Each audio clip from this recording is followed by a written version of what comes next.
Hello, we're Wilmot Dixon, and welcome to the third in our 10 Minutes On series, which seeks to delve into key topics surrounding simplifying sustainability in the built environment into easily digestible chunks.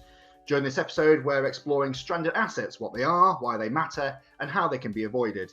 You'll hear about some learnings from recent projects as well, and also common barriers and opportunities. I'm Tom Snee, and to discuss this with me today, we're delighted to be joined by Nick Gibb, who's Deputy Managing Director for the Midlands at Wilmot Dixon, and Rob van Zyl, who is a partner at Cundall. Now, Nick and Rob, thank you very much for joining us. As the title says, we've only got 10 minutes on this, and the clock starts now. So I guess the easy question to start off with, maybe not an easy one, what are stranded assets? Thank you, Tom. If I start that off, stranded assets are probably best described as those property assets that are no longer fulfilling the requirements. They're no longer favoured by people such as tenants or occupiers of buildings, perhaps because they're falling short of tightening legislation that's starting to increase, such as energy performance. Because of that, they become stranded as those occupiers choose not to renew leases, and then they create a problem for the long-term owners of the buildings as they become stranded as assets themselves. So why is this then increasingly becoming a talking point, and what's the kind of the detail behind why assets do become stranded?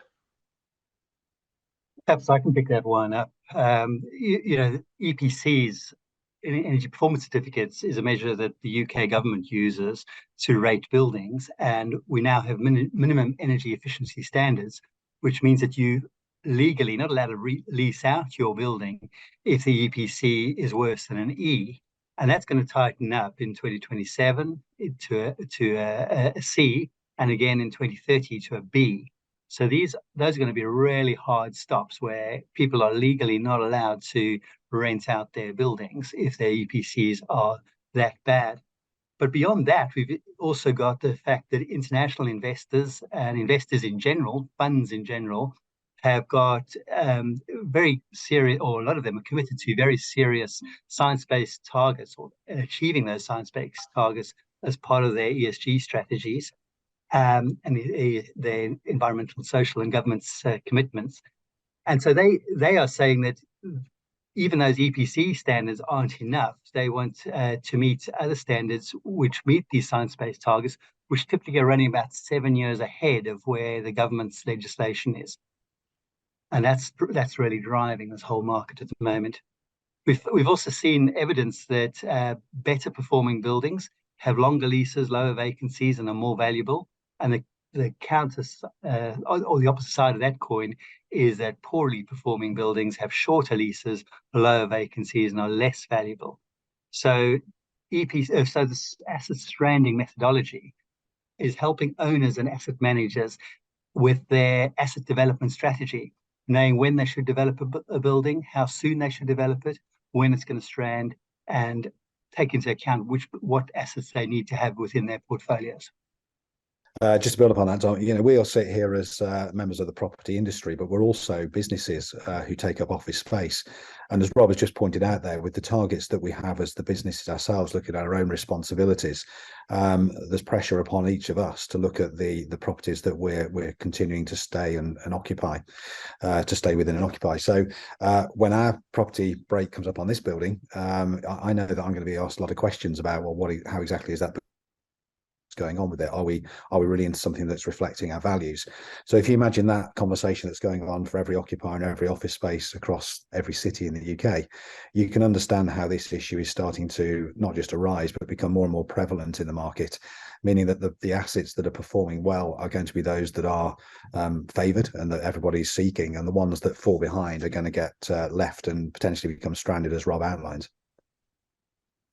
Yeah, and Nick, you also mentioned, it was Rob that mentioned the kind of the investment into buildings as well, and those pension funds with their science-based targets and their ESG policies. They're another big factor that plays into this, aren't they? Massively. I mean, as a starting point, each of us is probably sitting there looking at our pension as well, and realizing that the pension holders are sitting on these large scale buildings all over the UK. Now, if those buildings are the ones that are performing extremely well and have that longevity of use, that's a good thing.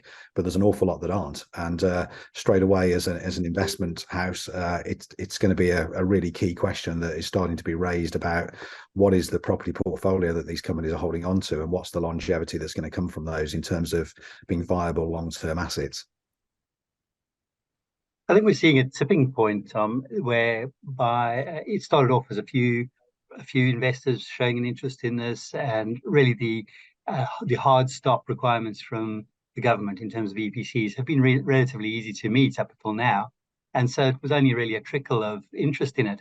But more and more, there's this tidal wave coming where the investors and the funds are committing, and more of them have committed to these science-based targets, and all of a sudden it's reached a tipping point whereby all properties are just not keeping their value.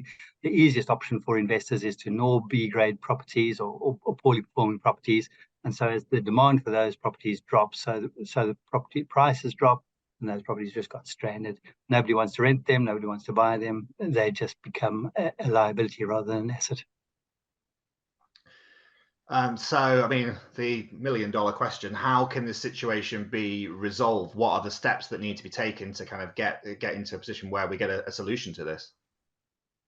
I mean, starting from just a quick overview in terms of the properties themselves, it's not that we are just going to throw away all of the old properties by any means. It's a reasoned overview of the type of properties that are sitting there that are starting to struggle, looking at how they're built, what they're made out of, and what the business case is to bring them back into good long-term use. Looking at a number of methods. I'm sure Rob will come in with some good quality examples. Yeah, so I mean, I mentioned earlier that the investors are running about 7 years ahead of where the legislative requirements are. So you can see how quickly you have to improve your property in order to stay investable. We've worked out, or we've used a 7-step process to improving an old property, or to looking at how you improve it. 4 of those steps relate to operational energy. 2 of them relate to whole life and embedded carbon, and then 1 relates to public disclosure. So, of those 4 steps, the first step is improving your mechanical and electrical systems within the building, your lighting, your pumps and fans and so on, getting those to be efficient. And that typically gives you 1 EPC band. So if you're running at if your property is currently a poorly performing E, so it's only just investable at the moment, by improving your MEP systems, you can perhaps push that up 1 EPC band into a good E, or perhaps a bad D. Beyond that, and that gives you about it meets your current requirements of being an E. You've got 3.5 years to get to an EPC C. If you think that starting work now, you'll only really be, well, it's only 3.5 years until the requirement for an EPC C is there. And it's unlikely that purely just upgrading your your MEP systems is going to meet your requirements. It could be you might just be able to do it with just upgrading your lighting and your fans and so on. But for most properties, you might be at this stage needing a heat pump, taking out your gas-fired boilers and putting in heat pumps in order to get over that threshold in 3.5 years and be able to release your property out. And just bear in mind that investors want you to be 7 years ahead of these minimum targets I'm talking about. You've got 6 years left till you need to be at a grade B, an EPC grade B.